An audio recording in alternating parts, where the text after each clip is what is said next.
se você fosse morrer amanhã, se você soubesse a data da sua morte, eu te pergunto, o que você falaria? Você reuniria sua família, os seus filhos, seu marido, os seus pais, você reuniria os seus irmãos, a sua família, e você diria o que para eles? Será que as suas palavras seriam jogadas fora? Tipo assim, estava tão gostoso esse almoço. O que você fez hoje? Tá tudo bem com você? Será que as suas palavras seriam, nossa, queria tanto ter feito isso na minha vida. Queria tanto ter vivido isso ainda. Será que seria de lamento? O que você diria nas suas últimas palavras? Eu te pergunto, será que não seria algo realmente significativo? Com muita emoção, com muito coração, com muita, sabe assim, algo que realmente fosse importante para você. As suas últimas palavras provavelmente seriam o que as pessoas carregariam mais de você quando elas dissessem, não tem isso? As últimas palavras dele foram. Não tem esse tipo de expressão? Eu estava com meu pai, eu estava com a minha mãe, e eles estavam comigo, e as últimas palavras dele e dela foram. Porque as últimas palavras de uma vida são muito significativas. Principalmente quando a pessoa é Jesus Cristo, que é muito onisciente e muito intencional em tudo que ele fez.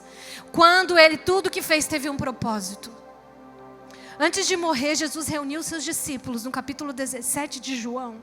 E ele disse para os seus discípulos aquilo que ele precisava que ficasse no coração deles. Será que foi importante para Jesus aquela oração? Será que foi importante para Jesus aquilo que ele falou no capítulo 17 de João? Porque no capítulo 18 já conta Jesus indo para as oliveiras e Judas chegando até ele. Será que era importante? Porque Jesus, quando ele ora no capítulo de João, me mostra o coração dele clamando por algo. O coração dele rogando ao Pai por algo. Que muitas vezes nós não nos esforçamos tanto para viver quanto coisas que religiosamente nós achamos importante. Então, se você quiser, leia comigo o capítulo 17 de João. Diz no versículo 21 ao 23. Você pode acompanhar no telão se por acaso você não trouxe a sua Bíblia, ou se você preferir. Diz, para que todos sejam um. É Jesus orando, irmãos. Será que essa oração era importante? No capítulo 20, no versículo 20, um versículo anterior diz, eu não rogo somente por estes, mas também por aqueles que pela tua palavra hão de crer em mim. Jesus está dizendo, eu não estou rogando apenas pelos discípulos que estão aqui neste momento comigo, mas eu estou também rogando pelos discípulos que vão me conhecer através da comunidade Deus Provedor, pelos discípulos que vão me conhecer em Joinville, pelos discípulos que vão me conhecer no Brasil em 2019, e a partir da sua vida, a sua família, os seus amigos, Jesus está rogando por nós. Você crê no Senhor Jesus? Jesus está rogando por mim e por você, e Ele diz, para que todos sejam um. Como tu, ó Pai, o és em mim e eu em ti, que também eles sejam um em nós. Diga assim comigo, para que o mundo creia. Ah, meu querido, será que você está entendendo? Será que está entrando no seu coração essa palavra? Será que você está entendendo que para Jesus, o mais importante que você pode fazer na sua vida é se esforçar para ter paz com seu irmão? Será que você está entendendo que para Jesus o mais importante que você pode fazer na sua vida, antes de servir em qualquer lugar no corpo, é se preocupar com o corpo?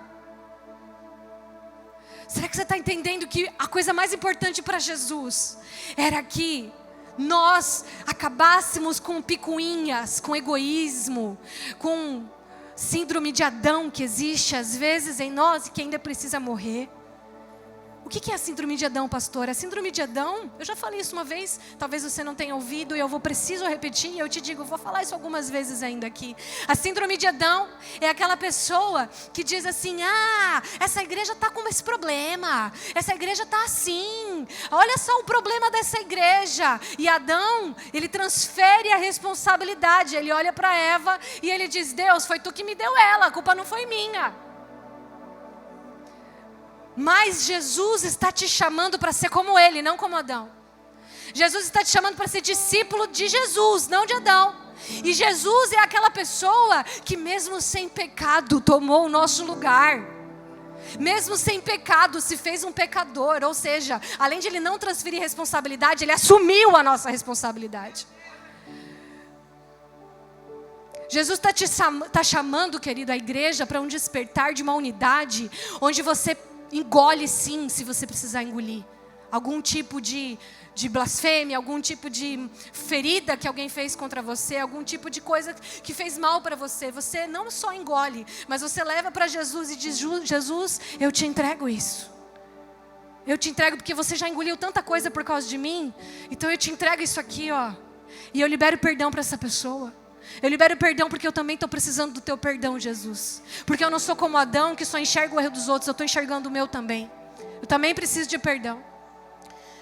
Então Jesus está chamando uma igreja que para poder ser unida, ela precisa parar com essa síndrome de dizer a igreja está com problema e ela olha para Jesus como um filho maduro e diz: Jesus, como eu posso resolver esse problema? Ao invés de dizer existe um problema, ela olha e fala: eu preciso ajudar Jesus a resolver o problema da noiva, se existe algum. Ao invés de olhar para a pessoa, como a palavra de Deus diz, é muito fácil enxergar o cisco no olho do seu irmão. Será que você está enxergando a trava no seu? Uma igreja unida precisa ser uma igreja que consegue verdadeiramente abraçar o perdido e sentir o cheiro mau que ele está naquele momento. Se abraçar mesmo que existam feridas. Não existe dor maior do que ser abandonado. Não existe dor maior do que se sentir sozinho. Não existe dor maior do que se sentir rejeitado. E essa é a síndrome dos nossos dias. Nós estamos nas redes sociais, mas nos sentimos sozinhos. Nós estamos cheios de pessoas ao nosso redor, mas nós não temos certeza com quem podemos contar. Não existe dor maior daquela mulher que foi abandonada pelo marido por causa de outra. Não existe dor maior do que filhos que são órfãos dentro da própria casa com pai e mãe.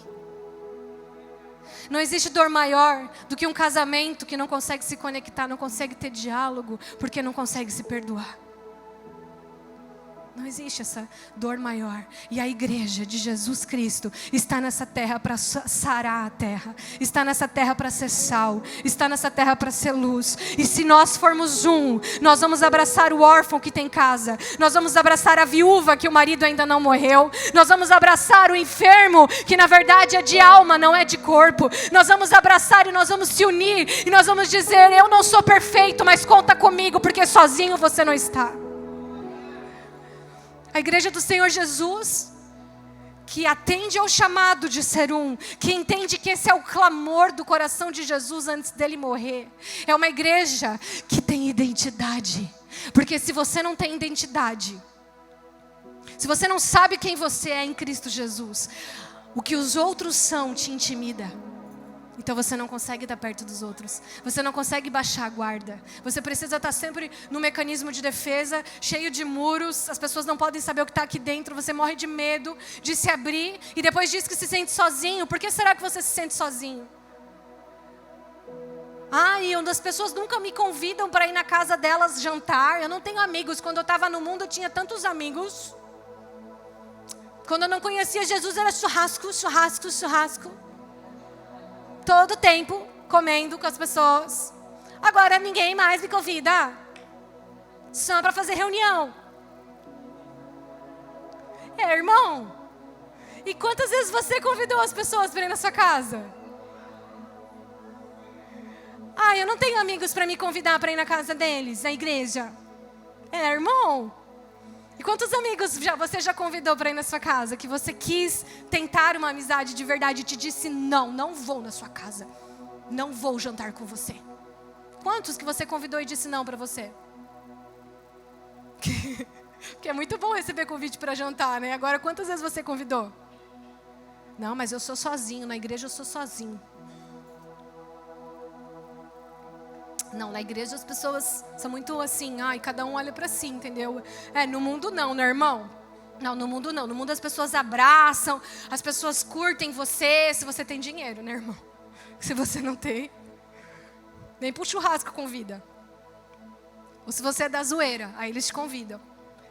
Irmão, ai, Jesus, quanta paciência com a gente, né, Jesus? Meu Deus. Ele é tão bom, né, gente? Ele é tão bom, né? A gente tem essas picuinhas aqui, sabe? Essas coisinhas. Ai, Senhor, eu fico olhando para mim mesmo. Eu falo, ai, Senhor, como é que tu ama? Como, Jesus? Me ensina a me amar. Aquela música que a gente cantou, ensina-me a amar como tu amas, a mim mesmo, Jesus. Porque eu não sei como é que tu tem tanta paciência comigo. Eu não vou falar dos meus irmãos, porque eu estou falando de autorresponsabilidade. Como é que eu vou falar com você? Eu vou falar de mim. Como é que ele me ama? Não sei. Você sabe como é que ele te ama? Não, então, irmão, vamos amar uns aos outros, porque se ele que é perfeito consegue amar a gente que é imperfeito devia se tolerar um pouco mais, né? Você não acha? Quantos concordam comigo? E fala para o irmão que está do seu lado, eu vou te amar mais, irmão. Eu também preciso. Eu também preciso, tá? Vou te dar uma graça aí. Vou te dar um desconto.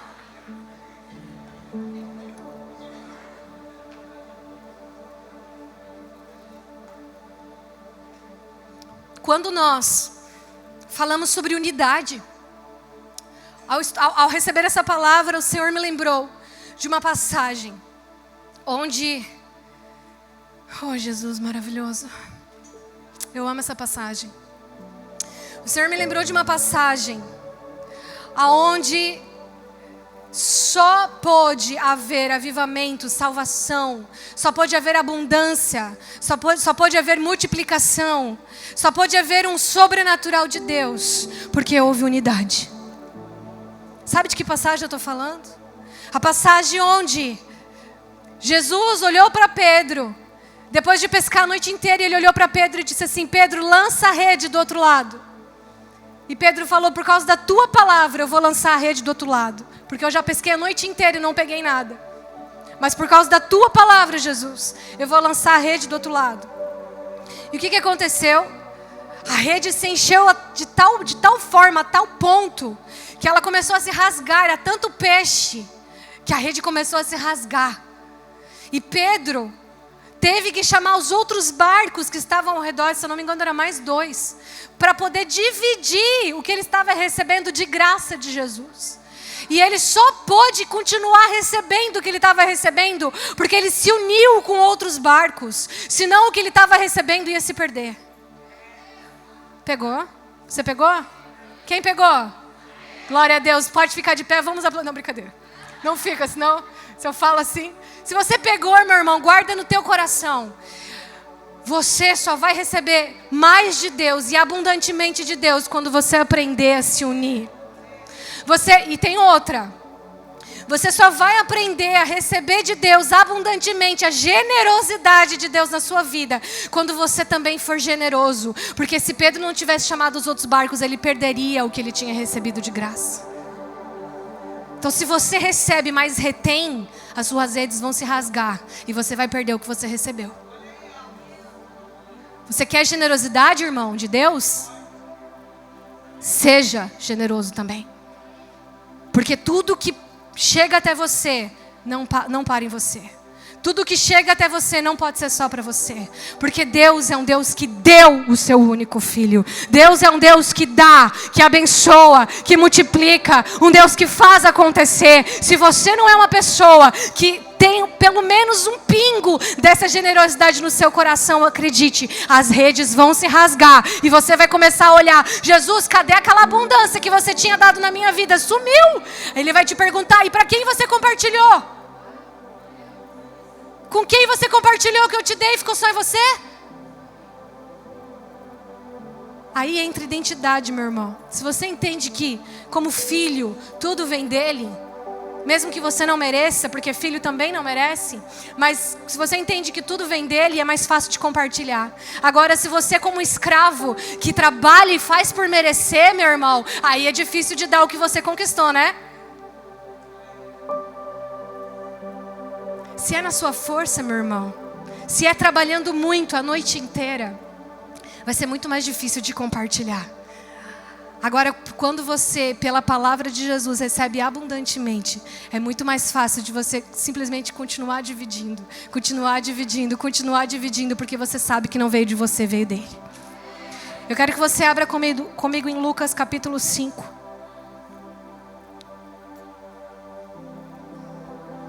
Lucas capítulo 5. Versículo 1, que diz: E aconteceu que... Diga comigo, e aconteceu o quê? Apertando a Jesus, a multidão, para o quê? Ouvir a palavra de Deus. Para aqui comigo no versículo 1.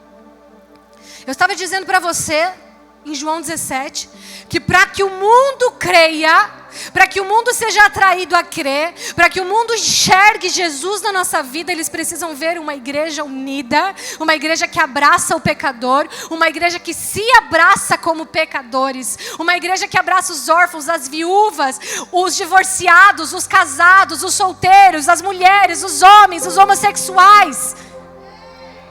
Uma igreja que abraça, irmão, não que julga. Que abraça as prostitutas, os mendigos e quem precisar ser abraçado. Uma igreja que se une e diz: não sou eu que transformo, mas o meu Jesus transforma. Vem aqui, eu vou te ajudar a caminhar comigo, porque eu também preciso de transformação. Quem sou eu para te dizer alguma coisa? Meu irmão, nós precisamos crescer nisso em nome do Senhor Jesus, porque nós vamos chacoalhar Joinville. Nós vamos mudar essa cidade. O reino de Deus está chegando através da sua vida, porque nós somos um e nada pode parar uma igreja unida, nem as portas do inferno prevalecerão. Sabe quando Jesus vai mandar salvação, irmão? Sabe quando Jesus vai salvar sua família? Sabe quando Jesus vai salvar o seu trabalho, o seu patrão, o seu funcionário? Sabe quando Jesus vai salvar a sua faculdade, irmão? Quando você aprender a se unir. Quando você entender quem você é em Cristo Jesus.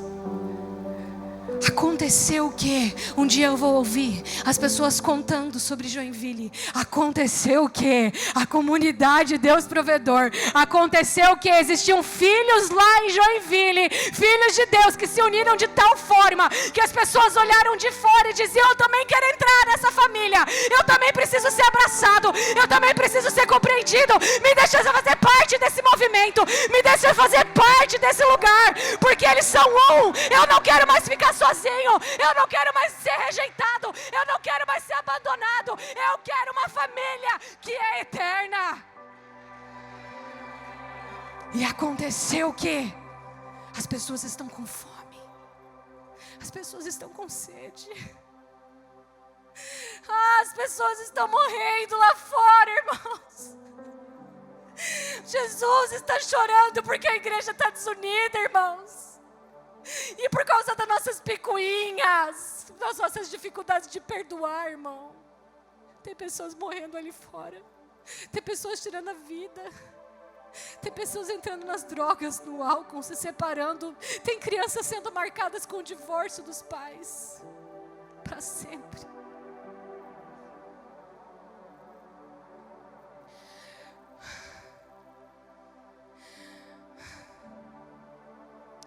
Apertando Jesus, a multidão estava apertando Jesus, porque eles têm fome da palavra. Eles têm fome da palavra. A multidão estava apertando, eles estavam tão perdidos, irmão, que eles nem sentaram para poder falar, para poder ouvir ele. Não, eles estavam apertando Jesus. O que Jesus ia fazer com eles apertando eles? Mas as pessoas estão tão perdidas, as pessoas estão tão perdidas que elas não estão conseguindo ver Jesus na nossa vida, que elas estão ali toda desnorteada, elas não sabem para quem procurar, elas não sabem com quem falar, elas estão caindo num precipício emocional. Porque Jesus está sendo apertado e elas têm sede da palavra de Deus. Quantos vão refletir Jesus na sua vida? Em nome de Jesus, em nome de Jesus, em nome de Jesus, em nome de Jesus, em nome de Jesus. Levanta sua mão e diga: Jesus, eu preciso ser mais parecido contigo. Eu preciso acabar com esse orgulho da minha vida e perdoar, Jesus. E tomar o lugar, mesmo que a pessoa não merece, eu vou perdoar. Porque eu não merecia, Jesus, e tu me perdoou.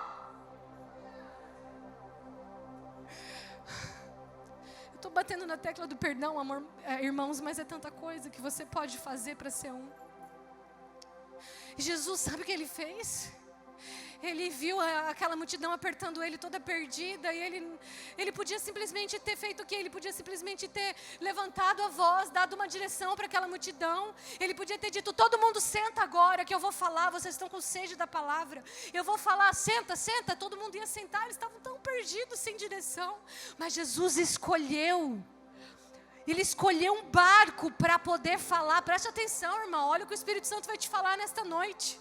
Tem gente sendo bombardeada aqui com essa mentira do inferno que você não precisa frequentar a igreja. Tem gente sendo bombardeada aqui com essa mentira do inferno para tirar a gente da presença de Deus, que você pode ser crente na sua casa sem precisar de pastor, sem precisar de um corpo, sem precisar de uma família espiritual. Que coisa do inferno. Jesus podia ter feito por conta própria, sozinho, ele e aquelas pessoas, mas sabe o que Ele fez? Ele olhou para trás e falou: eu preciso de um barco. Aqui tem 2 barcos, e Ele escolheu o de Simão. Sabe quem é Simão? Pedro, a igreja. Pedro representa a igreja, irmão. E o que o barco representa, irmão? Aonde a igreja se reúne.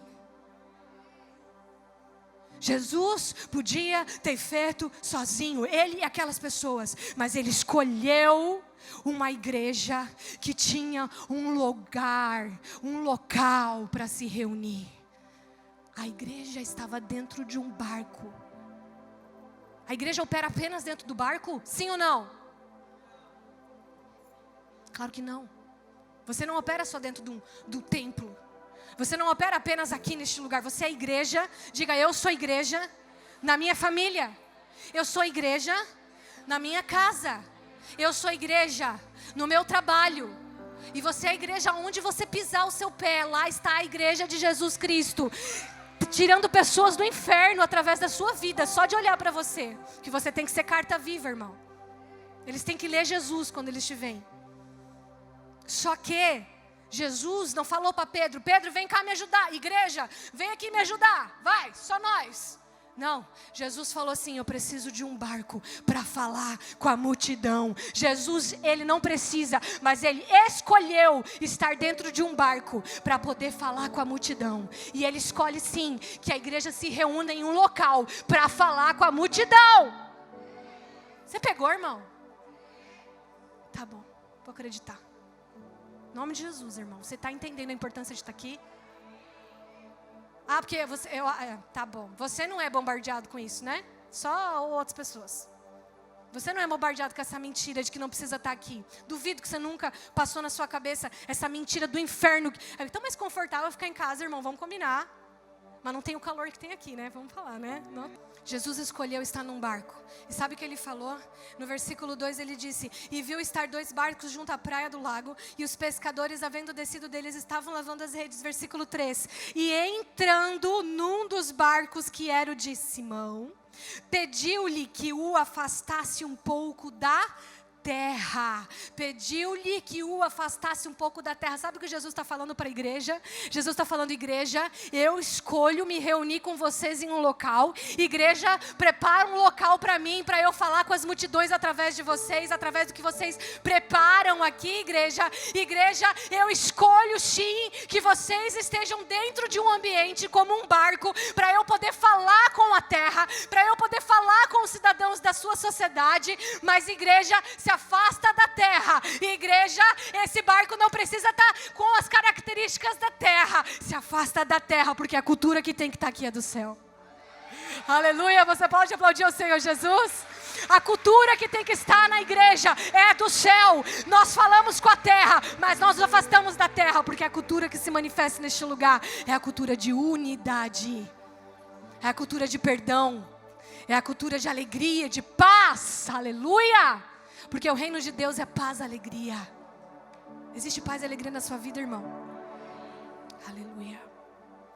No versículo 4: e quando acabou de falar, disse a Simão: faze-te ao mar alto e lançai as vossas redes para pescar.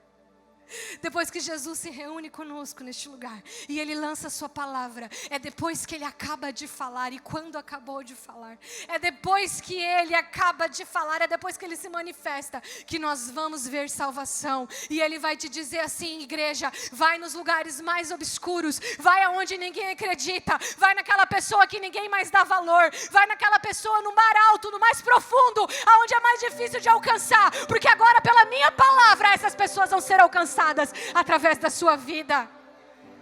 Sabe o seu pai e a sua mãe? Sabe o seu filho? Sabe o seu cônjuge? Jesus está te dizendo: vai agora pela minha palavra e manifesta o meu amor na vida deles. Agora igreja, agora chegou o tempo.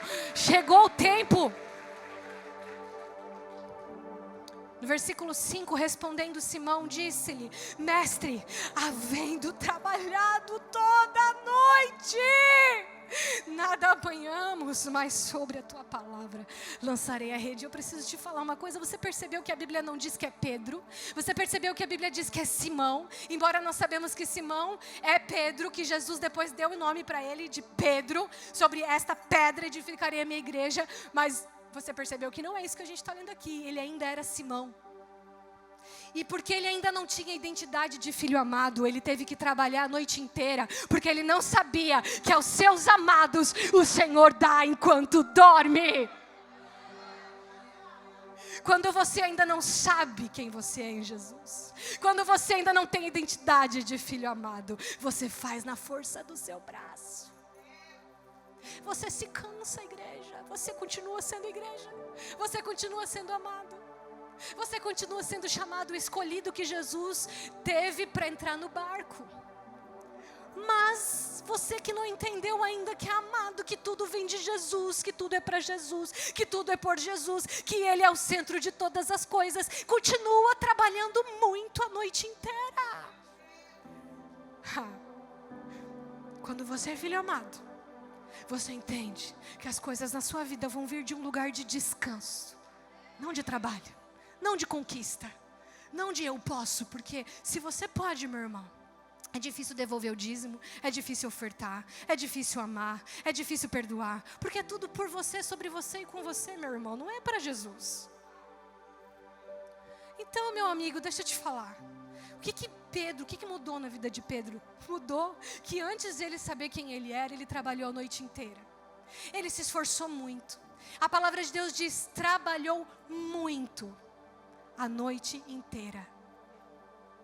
Porque antes de conhecer quem ele era em Jesus, antes de conhecer Jesus, ele não teve a oportunidade de saber de tudo isso que você está sabendo.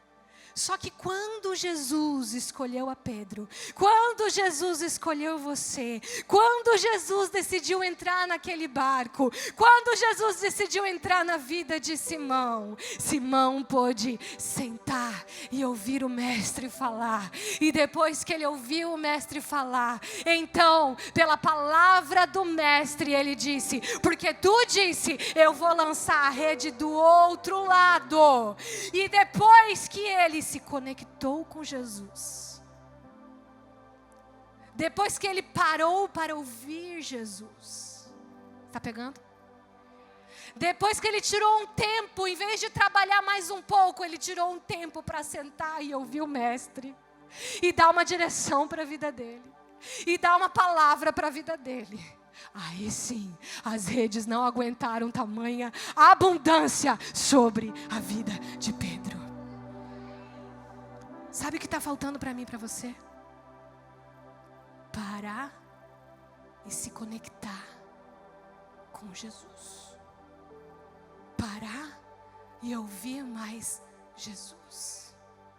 Parar e entender que é num lugar de descanso que Jesus vai te dar uma direção, que Ele vai te dar uma palavra. E quando Ele te dizer, ninguém vai te parar. Quando Ele te falar, nada vai poder ir contra o que Ele te disser. Quando Ele te der uma palavra, meu irmão, Ele vai garantir uma vida mais que abundante sobre você. E você não vai precisar trabalhar a noite inteira. Você só vai precisar parar e ouvir Jesus. Não, você não está entendendo. Você tá olhando para mim falando assim: ah, dá, pastora, então tá, né? Aí Jesus vai falar e vai acontecer tudo. Pronto, Jesus fala e blá, acontece tudo na minha vida. Não preciso fazer mais nada. Eu te disse isso, bom. Eu te disse que você não vai precisar fazer mais nada, irmão. Não, eu te disse que antes de começar a fazer, irmão, você precisa parar para ouvir. É isso que eu te falei. É isso que a Bíblia está falando. Antes de você sair para pescar, irmão, a noite inteira, se conecta. Para, ouve Jesus, Ele vai te dar uma direção, Ele vai te dar uma palavra, Ele vai te encher de ânimo. E aí, pela palavra, pela conexão, pelo relacionamento, pela intimidade, porque vem dEle, porque você depende dEle, porque a sua vida é dEle, porque os seus negócios são dEle, porque os seus estudos são dEle. Sim ou não? Porque a sua família é dEle. Você vai primeiro ouvir dEle, né, irmão? Porque se fosse seu, você não precisava dele, amém ou não amém? Mas como é dele, você vai sentar e vai ouvir dele. E você não vai precisar fazer mais nada, sim ou não? Não, claro que vai, né, irmão? Você ainda vai precisar pegar as redes de novo. Você ainda vai precisar se esforçar de novo. Você ainda vai precisar jogar as redes de novo para o outro lado. Você talvez ainda vai precisar criar uma expectativa de novo, porque você ainda precisa coparticipar com a palavra de Deus na sua vida. Ele te dá uma palavra, mas Ele conta com você para cumprir. Quando vier, vai acontecer o que está aqui, no versículo 6 e 7. E fazendo assim, colheram uma grande quantidade de peixes, que rompia-se-lhe as redes, e fizeram sinal aos companheiros que estavam no outro barco, para que os fossem ajudar. E foram e encheram ambos os barcos, de maneira tal que quase iam a pique. O que Jesus fizer na sua vida, não vai parar na sua vida, porque existe coisas muito maiores do que a nossa vida. O nosso propósito, o que Jesus fizer na sua vida vai alcançar muitas vidas. As bênçãos de Deus sobre você não são só para você. Outras pessoas vão beber do que Deus está fazendo na sua vida. O que Deus fizer na sua vida, se você for generoso como Ele tem sido generoso, vai continuar em outras pessoas. E sabe o que vai acontecer? No versículo 8. E vendo isto, Simão Pedro prostrou-se aos pés de Jesus, dizendo: Senhor, ausenta-te de mim, porque eu sou um homem pecador. Quando você tem uma experiência generosa com a graça de Deus, quando você tem uma experiência com a graça de Deus, que dá mesmo sem a gente merecer, que faz mesmo sem a gente precisar realmente trabalhar a noite inteira, se esforçar a noite toda, a gente reconhece como nós somos dependentes dEle. E por isso a gente consegue se unir com o meu irmão, com a minha irmã, porque eu me torno humilde. Eu me torno humilde. Quem é humilde aqui? É bom que você tenha temor de levantar a mão, mas é muito importante que você busque isso na sua vida, porque aos orgulhosos Deus resiste. Uma pessoa humilde não é uma pessoa que se sente inferior. Não, eu sou humilde, as pessoas são tão importantes, ao meu redor as pessoas são especiais. Eu não consigo o que as pessoas conseguem. Eu até entendo, porque aquela pessoa é tão usada, olha só como ela é incrível, eu não tenho tudo isso que ela tem. E ser humilde não é essa falsa humildade de que você, ai, tadinho de mim, que eu sou. A pessoa humilde é uma pessoa que tem identidade, firmada. A pessoa humilde é a pessoa que sabe exatamente quem ela é. E ela não precisa diminuir os outros para isso. Mas ela também não se sente inferior do lado dos outros. A pessoa humilde, ela é muito convicta de quem ela é. Então, se alguém tentar diminuir ela, ela não se sente diminuída. Mas ela também não vai diminuir os outros para dizer que ela é especial. Você é humilde, irmão? Como é que você se sente quando alguém importante chega perto de você? Alguém que você considera importante? Você se sente assim, ai meu Deus, o que eu vou falar? Ai meu Deus, ai será que a pessoa vai perceber? E daí a gente começa a querer buscar afirmação. Aí a gente começa a querer fazer para agradar, para a pessoa poder gostar de você. Isso não é humildade. E como é que você se sente quando alguém que aos olhos humanos não é tão importante assim? Alguém que talvez alguém julgue como uma pessoa muito, talvez está mal vestida, talvez é uma pessoa que não tem um local assim, uma classe social que as pessoas valorizam. Como é que você se coloca do lado de pessoas que aos olhos humanos não são valorizadas? Você se sente mais seguro? Você se sente mais importante? Porque se você se sente, cuida com o teu coração. Uma pessoa humilde, uma pessoa que ela não é abalada, nem por mais pessoas humildes, nem por pessoas teoricamente bem vistas. Porque é tudo teórico, gente. Porque quem conhece mesmo é o coração, é Deus. Deus que conhece o coração. Mas eu estou te dando uma dica. Analise a sua identidade. Você tem identidade quando você não é abalado por pessoas que estão perto de você. E isso significa que você não precisa de fazer coisas para receber afirmação, para receber elogio das pessoas. Você faz porque você sabe o que está fazendo. Você faz porque você está cumprindo um propósito. Você faz porque você é a igreja de Cristo que revela Jesus. Não porque os outros vão te ver. Não porque os outros vão te elogiar. Não porque os outros vão te afirmar. Quantos estão me entendendo? E para terminar. Pois que o espanto se apoderara dele e de todos os que com ele estavam, versículo 9, por causa da pesca de peixe que haviam feito. Quando Deus começar a operar na sua vida, irmão, as pessoas vão começar a se espantar e dizer, o que está acontecendo com você? Quando a abundância de Deus começar a cair sobre a sua vida, porque nós vamos nos unir, porque nós vamos nos dar suporte, porque nós vamos nos apoiar, e Jesus vai poder derramar chuva de bênçãos sobre as nossas vidas, porque nós somos humildes, porque nós não vamos nos vangloriar, porque nós sabemos que tudo vem dele. Quando isso começar a acontecer, quando Joinville começar a ser salvo, quando tantas vidas começarem a virem, quando a sua família vier, quando o nosso trabalho vier, quando a nossa faculdade vier, as pessoas vão olhar para este lugar e vão dizer, o que está acontecendo nessa comunidade? Porque nós estamos nos unindo, porque nós vamos receber um avivamento de salvação, em nome do Senhor Jesus, para que o Cordeiro receba a recompensa do seu sacrifício. Coloca a mão no seu coração.